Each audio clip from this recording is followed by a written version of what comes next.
Social harmony in the 21st century, a student's perspective. What the world that has not been broken up into fragments by narrow domestic walls, into that heaven of freedom, my father let my country arise. Our nation's vision of existence was aptly captured in these soul-stirring lines expressed in poetic form by Tagore. Social harmony is the peaceful coexistence of people of diverse backgrounds on the foundations of justice, equity, and fraternity or brotherhood. This is what was envisioned by our Constitution. This is what was proclaimed in its preamble in such majestic and glorious words. This is what the founding fathers and mothers of this nation strove to establish. This is what they shed their blood for. This is what they gave their precious life for.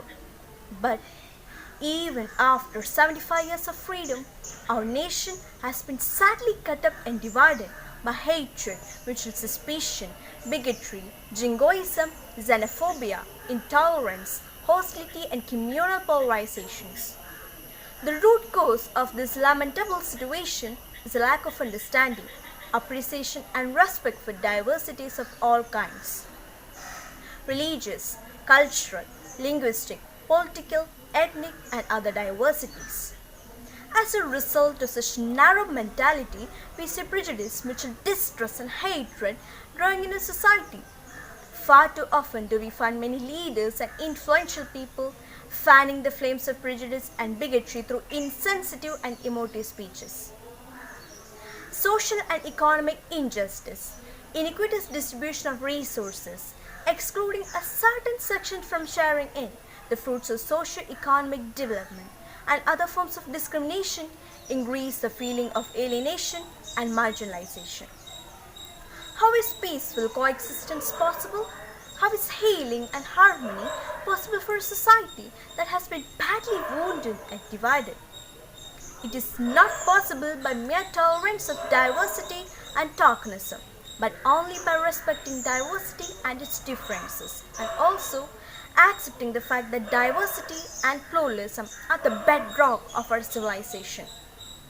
National integration is only possible by recognizing and respecting cultural differences, by an inclusive vision of development, by fair distribution of resources, and by giving equal opportunities for everyone for their advancement, and by cultivating mutual trust.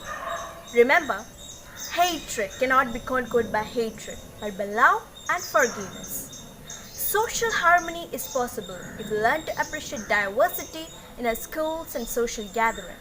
It is possible if lessons of solidarity is practiced in schools and at home. It is possible if we instill in everyone the golden rule. Do to others what you would want them to do to you. Our diversity is not a liability but our strength. Our nation is beautiful, not in spite of its diversity, but precisely because of it. Let us always remember that the bonds that hold us together and unite us as human beings are stronger and more powerful than all the differences that divide us. Thank you.